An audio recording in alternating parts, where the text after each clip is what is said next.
يا صباح الخير، عاملين ايه؟ يا رب تكونوا بخير. وحشتوني من الفيديو اللي فات. تعالوا بقى نعمل اكله حلوه قوي وجميله يعني بصوا حاجات كده موجوده في البيت، يعني مش هتكلفنا حاجه.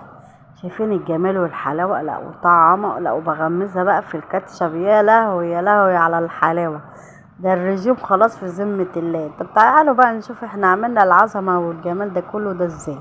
تعالوا بس قبل ما نبدأ الفيديو ما تنسوش تعملوا لي لايك، ولو لسه مشتركتيش في القناة تشتركي. عارفين ده ايه؟ ده عيش طويل. عيش طويل جميل وحلو قوي، هنعمل منه وصفة لذيذة وسهلة وخطيرة. ده معانا 4 ترغيف عيش من الطومين طبعا. استنوا لحظة بس انا هقطعها. ايوه ايوه، بسرعة بسرعة، انا جايه لكم اهو. خلاص قطعتها وهبدأ بقى افتح العيش لنصين. خلاص، وهكذا وهعمل القصة دي كلها. وبعدين بقى يا جماعة بقى جبنا طبق. الطبق دوت هنحط فيه لانشون، اي حاجات عندك حطيها. طماطم مقطعه مخرطه صغيره، فلفل حراق متقطع نفس الكلام. جبنه شيدر يعني ميكس من الجبن، وهنحطهم مع بعض وهنبدا بقى نخلط المكونات الجميله دي عشان نحشي بيها بقى العيش. وهنحط عليها رشه زيت وفلفل اسمر، رشه فلفل اسمر ورشه ملح. ونبدا بقى نقلب الحاجات الحلوه دي. ويلا بقى نعمل الحاجات الحلوه.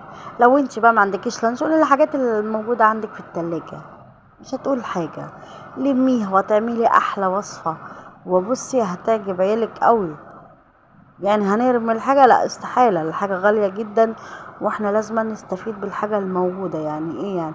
خلاص معانا دلوقتي معلقتين دقيق وشوية مية وهنقلبهم. دولت بقى نعملها تغميزة للعيش. بالمعنى ايه؟ هنقفل بقى العيش. تعالوا بقى نشوف هنعمل ايه. حطينا العيش في الصينية اهو، وهنبدأ بقى نحشي بالحشوة اللي احنا عملناها ديت العيش. نجيب بقى الفرشة ندهن بيها بشوية نقفل بيها العيش، ونبدأ بقى نقفله زي الرول كده، وهكذا. جبنا الرغيف التاني نفس اللي عملناه أول مرة اهو ندهنها. شايفين؟ سهلة وسريعة وجميلة وحلوة قوي.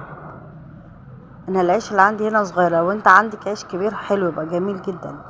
خلاص هنبدأ بقى نحشي. خلاص خلصت. تعالوا بقى معايا بضاية ومعايا نص كوباية لبن اهو، هنقلبهم. معايا بقسماط مطحون، ونرش رشة فلفل اسمر عشان بس لو في زفارة البيض. هنقلبهم. معانا بقدوني بقسماط ناعم.